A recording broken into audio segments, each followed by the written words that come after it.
ఈ వీడియోలో సైకిల్ మీద వెళ్తున్న వాళ్ళని చూసి ఎవరో సాదాసీదా పార్టీ కార్యకర్తలో అభిమానులో అనుకుంటున్నారా? అయితే మీరు పొరబడినట్లే. ఎందుకంటే ఆ సైకిల్ తొక్కుతోంది మన ఇరిగేషన్ శాఖ మంత్రి నిమ్మల రామానాయుడు అయితే వెనక కూర్చుంది టీడీపీ రాష్ట్ర అధ్యక్షుడు పల్లా శ్రీనివాసరావు. ఒకరేమో కేబినెట్ మంత్రి, ఇంకొకరేమో అధికార పార్టీ స్టేట్ బాస్. కానీ ఇద్దరూ కలిసి ఏ మాత్రం హంగు ఆర్భాటాలు లేకుండా ఒకే సైకిల్ పై అలా రోడ్డు మీదకు వచ్చేసరికి జనాలంతా ఒక్కసారిగా ఆశ్చర్యపోయారు. నో వెహికల్ డే సందర్భంగా ఇంధనాన్ని పొదుపు చేయాలి, పర్యావరణాన్ని కాపాడుకోవాలి అనే ఒక మంచి మెసేజ్ ని జనాల్లోకి తీసుకువెళ్లటానికే వీళ్లు ఇలా సింపుల్ గా బయలుదేరారు. మొదటి వారం ఇందులో భాగంగా పాలకొల్లు నుంచి విజయవాడ వరకు రైల్లో సామాన్యులతో కబుర్లు చెబుతూ వచ్చిన నిమ్మల ఈ వారం రామవరప్పాడు రైల్వే స్టేషన్ నుంచి మంగళగిరి ఎన్టీఆర్ భవన్ వరకు దాదాపు 18 కిలోమీటర్ల దూరం సైకిల్ తొక్కుకుంటూ బయలుదేరారు. ఆయన తాడేపల్లి దగ్గరకు రాగానే టీడీపీ రాష్ట్ర అధ్యక్షుడు పల్లా శ్రీనివాసరావు ఎదురొచ్చి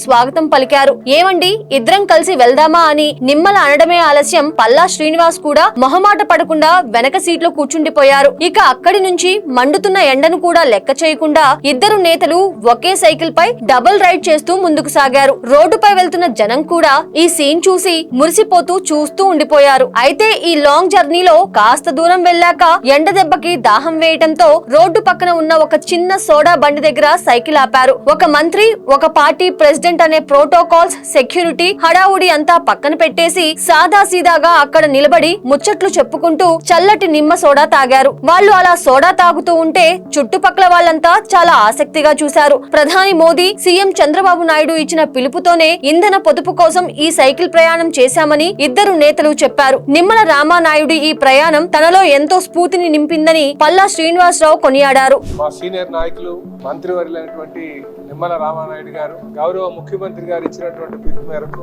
అలాగే గౌరవ ప్రధానమంత్రి గారు ఇచ్చినటువంటి పిలుపు మేరకు నా దేశం నా బాధ్యత ఆ నినాదాన్ని పురస్కరించుకొని ఇంధన వనరులు ఆదా చేయాలని, ప్రజలకు ఒక సందేశం ఇవ్వాలని వారికి ఇచ్చినటువంటి వెహికల్ అంతా కూడా వదిలివేసి కేవలం సైకిల్ మీద తిరిగి ప్రజలకు ఒక మెసేజ్ ఇవ్వాలని, దాన్ని స్ఫూర్తిగా తీసుకుంటారని ఉద్దేశంతో వారు చాలా స్ఫూర్తిదాయకంగా వాళ్ళు సైకిల్ మీద వచ్చారు. నేను కూడా మార్గ మధ్యన ఆయన చూసి నా వెహికల్ ఆపి ఆయనకు నమస్కారం పెడదామన్న ఒక ఆలోచనతో ఉంటే, అన్న మీరు కూడా రండి అని చెప్పి నన్ను కూడా ఎక్కించుకొని సుమారు ఈ 5 కిలోమీటర్ల దూరం ఆ సైకిల్ మీద తీసుకురావడం ఆయన పట్టుదలకి అదొక నిదర్శనం. నిజంగా మనం అందరూ కూడా స్ఫూర్తిగా తీసుకోవాల్సినటువంటి అవసరం ఉందని చెప్పి సందర్భంగా తెలియజేస్తున్నారు. ఎప్పుడూ పెద్ద పెద్ద కాన్వాయ్లు, సైరన్ల గోలా చూసే జనాలకి ఇలా ఇద్దరు పెద్ద లీడర్లు ఒకే సైకిల్ పై డబుల్ రైడింగ్ చేస్తూ రోడ్డు పక్కన సోడా తాగుతూ కనిపించడం నిజంగానే ఈ రోజు ఒక బ్యూటిఫుల్ మూమెంట్.